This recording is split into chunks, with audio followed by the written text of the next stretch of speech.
My man Grandmaster Jay from the Not Fucking Around Coalition has been fuck. Yeah. he has been indicted by a grand jury, and he could be facing up to 20 years. So, he hasn't been sentenced or anything like that, but he's definitely been indicted. So, he's definitely got some stuff against him, man. So, we shall see. Nah, I ain't gonna say nothing. Yeah, ain't much. I ain't gonna say nothing. I was gonna say something, but I ain't gonna say nothing. I ain't gonna say nothing. Yeah, I'm gonna leave that one alone too, because that's a long story right there. Ooh, I ain't gonna say nothing. All right, well let's jump into Dave Chappelle real quick, because we like Dave. We do like. We like Dave, and we support Dave. Yes, we do. I don't give a fuck who don't like it. We like Dave. You know what I mean? So, and this is not, that's not like us saying fuck the LGBTQ plus community. Absolutely not. I would never say that. Or I don't think Howie would ever say that. No. We're just saying that what he did is enough for us to support it, because it wasn't really meant to hurt anybody, even though y'all took it that way.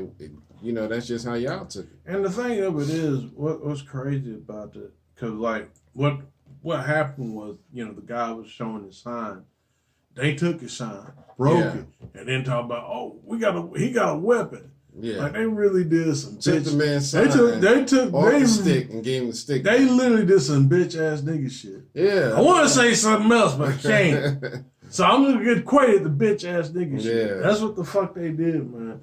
And then the thing of it is, like, look, everybody's already tormented, and with everything going on, real world events, everybody's split.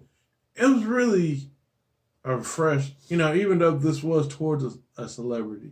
Yeah. It was really refreshing to see someone coming in with some type of love. Yeah. Just like, hey, we like Dave. Yeah, exactly. And that's the thing.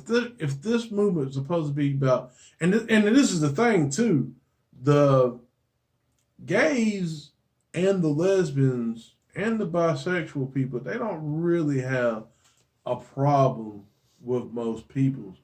They really can't. From what I've heard, the trans is really kind of messing up. And Dave Chappelle alluded to that in Sticks and Stones. Right. He kind of alluded to the trans. He told the joke about the big. Is trying to really, throw them the curbs and the bumps. Uh-huh. And it's just like, the more they do stuff, the more, they're proving Dave's point. Yeah. That, like, what they're doing.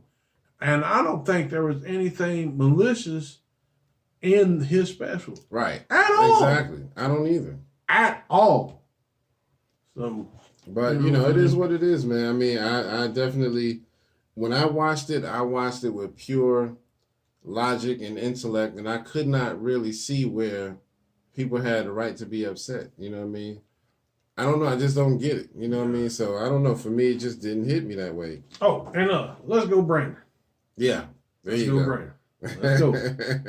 Let's go Brandon. Yes, sir. Oh, so behind that, damn, I need to look up that song real quick. Go ahead and talk to the people real quick. Well, yeah, so, just saying that we support Dave Chappelle, but what's really messed up, some of the people at Netflix, some of the trans employees released Dave's financial information, showing how much money he made and all of that.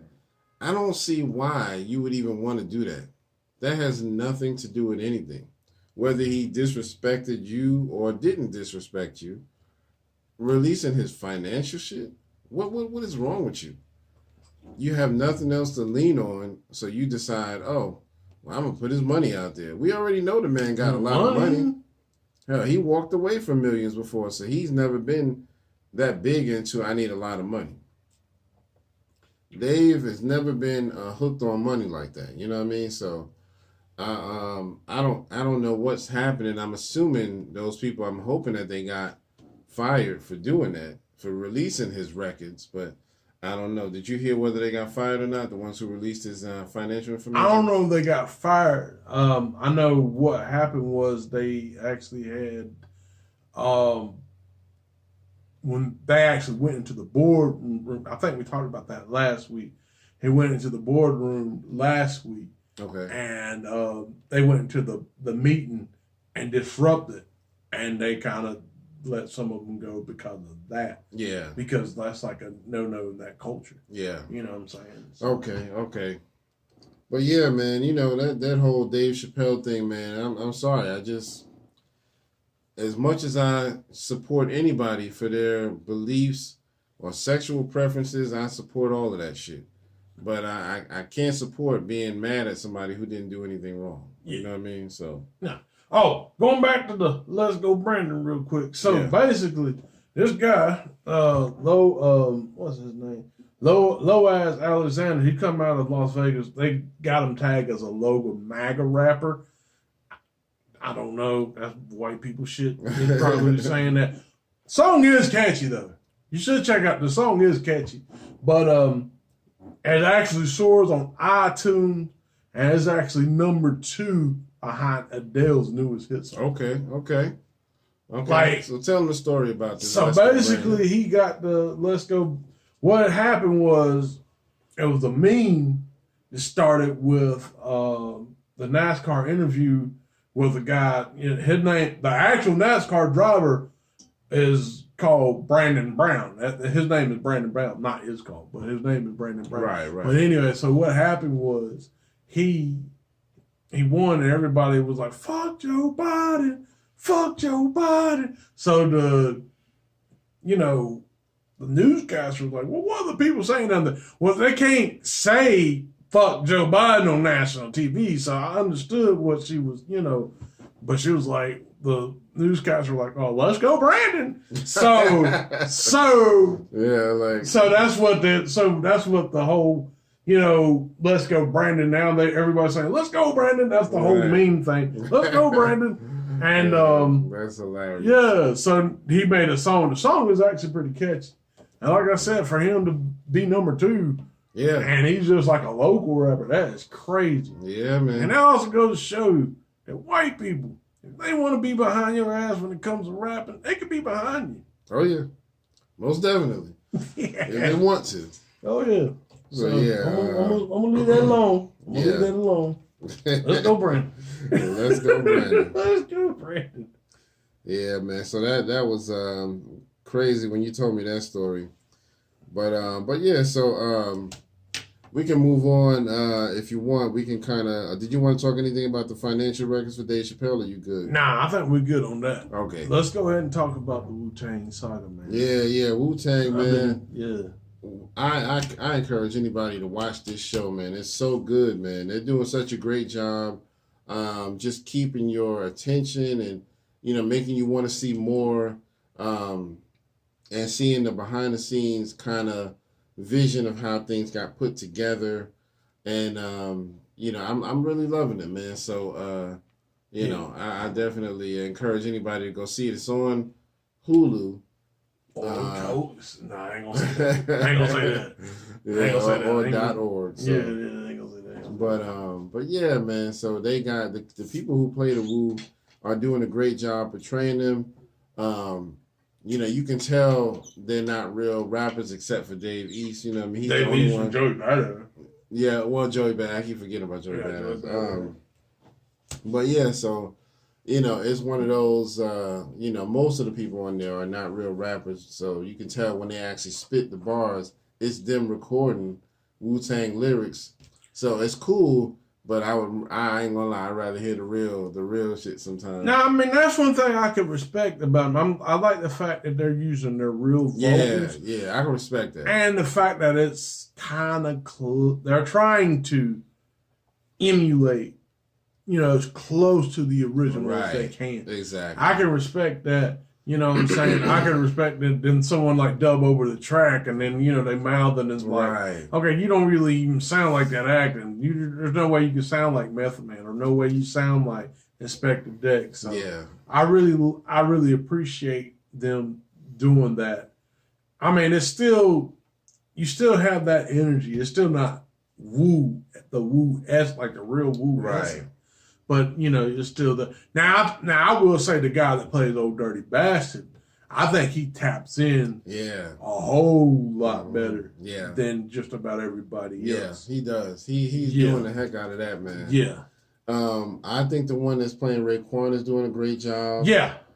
Man, listen, the one that is playing You God, if he don't image of that dude, he looked just like You God. I don't know. I was like, is this dude related to him for real? Like, is this his son or something? Because he looks just like You God. Yeah, they did a good job. So I don't know. He, because some of the Wu got kids that's rapping now. Method Man's son is rapping. Ghostface got a kid that raps. Who else? I think Inspector Deck. But yeah, they got kids that's rapping. So I don't know. Old Dirty's kid. You know what I mean? So but yeah. So anyway, man. But I'm loving it, man. Right now, the last few episodes are when they made their first few songs like Protect Your Neck. And, Can It Be So Simple and stuff like that. METHOD, Method Man. And how they're struggling to try to get noticed, because they're doing it independently instead of going through a record label because they just wanted to get their music out there. Which they will go through a record label. Right. Well, spoiler alert. Nah, I ain't going to spoil it. But if you know the history, you already know. We know we know they eventually get picked up. Mm-hmm. But, the last few episodes were just about that, about them, their journey into being independent and pressing up their own records and all that stuff, trying to shop it around, doing what they could to get it on the radio. That was smooth how they got it on the radio. Oh, yeah. You know what I mean? That one scene with my man, they had a little animation of Ghostface and Ray. They was like the video game. It's like, yeah, so what you gonna do? Like, nah, man, we gotta get through there. We gotta meet with Stretch and Barbito. Yeah. Nah, you can't go through. And my man, like why? There's like a little sidekick on, like, wow, threw his ass in the trash. Yo, I hollered on that part too. Like, slam him in the garbage can. Hollered. It's dope, man, because it really centers around RZA's character and how he's trying to mastermind the whole thing because he knows basically what he can achieve with this group. But he got to make them hard decisions. Speaking of which, I love and he's in the park playing chess. Right, that's exactly where I was going with that. I love so that they give you this kind of behind the scenes, like what's going on in his mind, where you see him playing in the park, playing chess, but he's playing himself, and it really, everybody goes through that mental, that inner struggle of, trying to figure out, how do I do this? How do I make this hard decision? And there's the risk of what will happen if this goes wrong, then it all falls on me because I convinced these guys to do this. So he's going through a lot, man, trying to figure out how to, handle the whole situation because a lot of it is on him. He's the one that convinced them, hey, leave the street life alone. Just give me a few years and I'm going to make us all stars. You know what I mean? Yeah. So I love that. That was actually my favorite part. Yeah, I like the fact that, he was playing and then, the kid, the kid version of him was there. It's like, right. I don't know how to play. What I do now? And it's just like, to me, it was showing him, not necessarily referring back to a child. Yeah. But it's like him, his this basic thought of what am I going to do next? Yeah. I beat all these other guys. I beat myself. I beat Rakim. Oh, $2,000. You should have got that. On some coon shit. You was a sick nigga. You know what I'm saying? So I like that aspect of it, man. It was just. Oh, and speaking of which, that's another thing. There's one thing that if you read the Wu-Tang manual, it talks about the power of four. They use Old Dirty Bastard character to really speak to that as far as you gotta have the power of four to do. Right. You know what I'm saying? To make decisions. Yeah. I'm just paraphrasing. I have to go back and see, but yeah, he basically dropped that jewel. Yeah, he did. That's dope, man. But yeah, that episode. And another thing I want to say. Do you have anything else? No, go ahead. And, another thing I was going to say too, especially now that hip hop is, it's materialistic. Everybody's paid and everybody's got money and gold chains, and platinum chains and all this stuff now. Mm-hmm. The making of cream. Oh man. The making of cream on that really spoke to me, because the thing that spoke to me was like, you know what's really missing in modern day music? And I hate to say it, and because I want people winning, but pain is what's missing. Yeah. You think about that. Because only pain can make you press out some of the best shit. Exactly. That exactly. You got. And you're right, man. You can't like, I think that's why people like me and you, it's hard to relate to Drake. Right. Because what the fuck is his pain, really? Right, exactly. You know what I'm saying? And that's no slight to him. I'm glad he got, he didn't have, I mean, I'm pretty sure he had hardship, but he wasn't going like, yo, I'm selling drugs and sleeping outside. Right, right. You know what I'm saying? Like, he ain't had none of that shit. He had you know maybe some heartbreak from a girl breaking up with him. Yeah, I mean, that's like, that, that's about it. You know what I'm saying? Like, he ain't eating mayonnaise sandwiches for like a week and shit. Right. Fucking large sandwiches. They forgot to put the goddamn coloring on the shit. You know what I'm saying? He wasn't doing that. Right. He wasn't doing that. I'm telling you, man. But, you know, you're right, man. I mean, the best of you is going to come from your inner pain and things that you go through. You can't avoid pain in life. And that's what a lot of this younger generation and, you know, several generations, the millennials, the Gen Zs, all of them, it's like they just want to avoid all pain at all costs and just kind of coast through as easy as they can. And it's like, it's okay to want that, but sometimes you just have to say, you know what, fuck it. You know what I mean? I might get my ass kicked, but I'm going to have to do this. You know but that's what I mean? the thing. You have to have internal or some type of conflict. Yeah. Because that's the testing ground.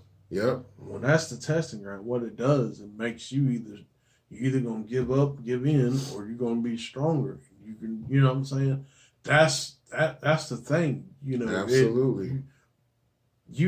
That's why the world follows Black culture the way it does, because we sing our pain. Exactly. And that pain is so melodic. Yeah. It's so melodic. It's so.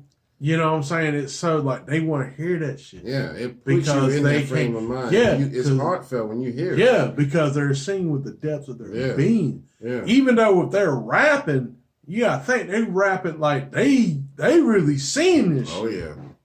That's why we make some of the best like R&B songs, you know what I mean? Rap song, all of that shit. Yeah, because we're experienced. You know what I'm saying? That's like even with even with his clown ass Steve Harvey, when he was talking about, that one song on the Kings of Comedy, talking about, you can't tell me Lee Williams didn't mean that shit. Right. Talking about, you know what I'm saying? And they cried the whole goddamn record. You know what I'm saying? You know what I mean? So, I mean, but that's the thing, man. It just, and again, I don't want the new gen to go through what we've gone. Not that I went through a whole lot. Right. I'm just going to be real with you. But you know what I'm saying? But I understand, like, that I don't want them to go through that. You know what I'm saying? I don't want them to, but they don't. But the pain that, like the Wu got, like Biggie Smalls, Pac, that's what made they shit great. Yep. The pain they went through, man. They spoke about it and wrote about it. Yep, all of them, man. Some of the best rappers, especially people like DMX. I mean, you go through an emotional roller coaster listening to that, man. It's like you feel every freaking line of his song, every bar. You be like, shit, I feel like I just got stabbed. Yeah, I'm for real. Man, so that's where the best music come from. You know what I mean? Yeah. You just expressing your pain. So, but yeah, and one other thing that was really a big thing for me in the Wu-Tang Saga was when they got to perform at the Fever. Oh yeah, that was awesome. Yeah, because I mean, they didn't even have a slot there, and they fought to get in there because they had started making such a buzz in the streets. And the Fever is a big deal. Well, it's not anymore. It closed back in the day, but one part of the Bronx that I stayed at was like maybe a half a mile from the Fever. So we actually would walk by there quite often because when we wanted to go swimming, there was a swimming pool that was close to Yankee Stadium that we would walk from. You know what I mean? I lived on 174th Street, and Yankee Stadium was 161st Street. Mm-hmm. And so we would always have to walk past where the Fever was. And it was actually, the original name was Disco Fever. And then after a while, they just started calling it the Fever. Oh, yeah, the detached disco. Yeah, because disco was kind of fading out a little bit. So they just started calling it the Fever. And, you know, but it was a big deal. You know what I mean? Like they said, and they tell you all about it in Wu-Tang, how a lot of the biggest artists in early hip-hop, like Kurtis Blow, got their start at the Fever. So, you know, it really took me back. It was very nostalgic for me. You know what I mean? So I was liking that. They showed the Fever in, I think, Crush Groove as well, because the Fat Boys was trying to do a performance there as well. So, yeah, that was dope, man. That was one of my favorite parts, because it kind of just took me back to my old neighborhood, you know what I mean? And how we used to pass that place every day. What tripped me out, too, was like once they got on, you know, and they finished, and the group that they came to see, they was like, man, get the fuck off the screen. Because they got booed before and after. So it's like, you got booed before, so now we come on, we save the day, we get the crowd back in. Now you're going to try to ride our coats and come back out there and use our energy. Yeah, let's get some real hip-hop. They're like, get the fuck off the stage. Start throwing bottles at them niggas. I don't even know who they were supposed to be. I don't, you know, whoever they was. Well, they supposed to be in the first season, there was some dudes that they was like big shit in Staten. Yeah. And they had things rigged up. So, yeah, they had some things rigged up. Yeah, I remember. I was thinking it might have been them. Might have been. I don't know. I don't remember the faces, but you might be right. But they was probably like funny, a big, man. But yeah, and what was dope for me was the fact that they got to, at the Fever, they got to perform 3 songs. Then you kind of got Protect Your Neck, you got Method Man, and then you got Can It All Be So Simple. Oh, wait a minute, no. Yeah, I think that was right, because the thing what they did, I think what was cool was it showed like it showed the posse cut. Yeah. It showed them also like, hey, we could do single stuff. Yeah. You know, but then we also have duets. Right. We have duets, and we also know how to calm down the crowd. Right. I think that was cool as far as like them really, you know, not necessarily playing the audience, but kind of like teasing the audience, like, yeah, we got you right here, and then, you know, we still get you here with the Method Man. Right. Like, but Can You Be All Simple? You actually, listening, and, you know, and kind of not. So yeah, it was definitely, you know, dope. Yeah, so, that was dope. And I have to be honest, man. I felt like I was getting a real Wu-Tang concert. Yeah. You know what I mean? Just seeing them 3 songs back to back. And the dude playing Ghostface, man, he does a good job of just really just getting into it. He reminds me of, like, the real Ghostface. Like, you can tell he's that surprise that you don't expect. Because, you know, when Ghostface would come in rapping, you'd be like, oh, shit, I wasn't expecting this. The voice, the cadence, and all of that, it kind of, you know, takes you by surprise, kind of like Old Dirty. But he does a good job, you know what I mean? Because he looks a lot like young Ghostface, because Ghostface had the same beard and everything. Hair was a little on the curly side, you know what I mean? So he does a good job with that. So yeah, man, I'm anxious to keep seeing more. You know, of course, the next episode will be released on Wednesday? Yeah, so you watching Queens on Tuesday. Yep, Queens on Tuesday. And Woo Wednesday. Woo Wednesday. Queens Tuesday, Woo Wednesday. Yes, sir. That's what we'll call it. Yeah, man. So that's, you know, I can't stress it enough. Please go see it, man. Support that, man. You know, because it's a lot of good projects like that. You know what I mean? So, but anyway, I think that's all I have for Wu-Tang Saga. You have anything else about Wu-Tang before we move on? Man, let's talk about the motherfucking verses, baby. Let's talk about it. Well, hold on. Before we get to that, I got a couple of small topics to go in there. We got to get to that. I want to tell a quick story. I saw a clip. My man Shaheem, you know, the Wu affiliate, he told a story about Big L that really, you know, was like, wow, you know, the day that Big L got killed, he said that he was supposed to do a song with Big L. They were supposed to meet at the studio like 8 or 9 o'clock that night. And he was like, yo, I've worked with Big L a bunch of times and he's never been late or anything. you know, he might be a few minutes behind, but that's about it. So they were supposed to be up like 8 or 9. It was like maybe 11, 11:30. And he was like, yo, something ain't right. So he called Lord Finesse of DITC. And Lord Finesse was like, yeah, he told him, you know, L got shot and told him what happened. And he was like, you know, that was kind of, you know, crazy how he found out. You know what I mean? Because he was just having sitting around waiting on Big L to show up at the studio. So I just thought that was interesting. You know what I mean? That that was how he found out. I didn't even know that they had much history together. You know what I mean? I heard about them maybe once together, but that was it. But another quick thing. Article just came out about DMX. They're still fighting over his money, his estate. Another child has come out the woodworks claiming, I think, to be his, trying to get money from the estate. They said that total is altogether is 15 children.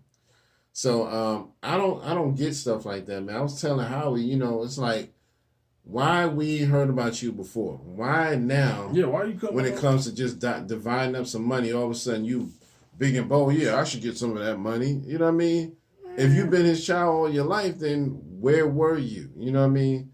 I don't get that, man. And I ain't never heard of DMX, you know, just, oh, I don't fuck with no kid. You know, he's always tried to, you know, take care of his kids. You know what I mean? He's not that type.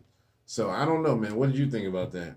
Man, I'm related to DMX, man. I'm a kid. I need that money too, man. You need that money too. Man, you see? Listen. Come on. Come on. You know? You see? Can you hear it? It's HMX. Yeah. Howie Man unknown. Nah, I'm fucking with you. But yeah, I'm feeling you, man. It's like, come on, man. Like, you gonna wait now? Exactly. Now. I mean, if you really his kid, that's fine. You know, obviously, you know, you have a right to, you know, get some sort of help with your situation. But it's like, damn, why didn't we? I hope at least he'd been hearing about this shit before he passed away. Yeah, and then, you know what I mean? And the fact that it's like, dude, man, we lost someone great. Right. We lost a lot of great years. A lot, man. And it's just like, dude, it's like, money ain't everything. Now, don't get me wrong. Now, if you need to get broken off, right? Yeah, I mean, by all means, I'm not saying no. But money ain't everything. I think the only other rapper that had that many kids was ODB. Oh, baby, come on. Old Dirty got somewhere around 13 or 14 kids. Dang, that's old Trump, old dirty bastard. You know it's bad when niggas is rapping about how many kids you got. I know Redman said a line talking about, he said, damn, what was it? He said, your weed got more C's than ODB. Damn. I was like, damn. I was like, yo, y'all crazy, man. But ODB, you can tell by watching the Wu-Tang Saga, you can actually tell that that's true. Because, I mean, he's like always trying to flirt with girls and all that kind of stuff in the show. So, yeah. Well, ODB was running up in some shit. So, I was watching that. That's funny because I was watching it and my supervisor was watching it with me. Yeah. And he's like, so did he have relationships with that Spanish tenant? I said, not yet. Not yet. Not yet. I put strong emphasis on yet. Not yet. So, it's that's going to happen. Yeah. So, and, you know, he was honest. You know, he told you on his album, I got burnt. You know, and then he came back and said, hey, actually, I got burnt twice. It's like, damn, nigga. You know, he was just running up with some shit. Yeah. Oh, and that's another thing, too. Like, we were talking about the whole, like, he was in a limo and went to the fucking welfare line. Like, it was like, And he's like, yeah, free money. It's free money. And I'm like, hey, but you know what? I don't blame him. Yeah. Because that's what, hey, the way they was raising us. He was doing what rich people doing. Yeah. How can you get mad? Rich people doing that shit. Yeah, because rich people get free money. Yeah. They don't want to spend their money. Yep. So shit, I don't. Hey, shout out to ODB. Rest in peace to ODB. Yeah. Rest in peace, Big L. Yeah, man. Rest in peace to both of them, man. Yeah. I was real mad when I heard that both of them passed. Rest in peace to DMX. Because it wasn't that far behind. I think Big L was 99 and ODB was like 2000. Was it? I thought it was a little. Was it earlier than that? I thought it was a little later than that. Was it later than that? Yeah, because he actually did the song with the when Neptunes came out with that project. Yeah. When he was under that name Dirk McGirt. Yeah. And he did Yeah, oh baby, come on, baby, come on. Let me sing with this song come from. Let me sing with you. Yo, that shit went hard. Perfect nigga, what's up? Mm-hmm. Yo, that shit went hard, yo. Yeah. No Dirt right, McGirt. Because I remember he had just signed to Rockefeller too. Yeah, old Dirt McGirt. Yeah, man. All right, well, yeah, rest in peace to both of them. But either way, we're going to talk about the verses, but before we do that, please don't forget, hit the buttons. Like, share, subscribe. Like, share, subscribe. Like, share, subscribe. Brothers and sisters. Brothers and sisters. Brothers and sisters.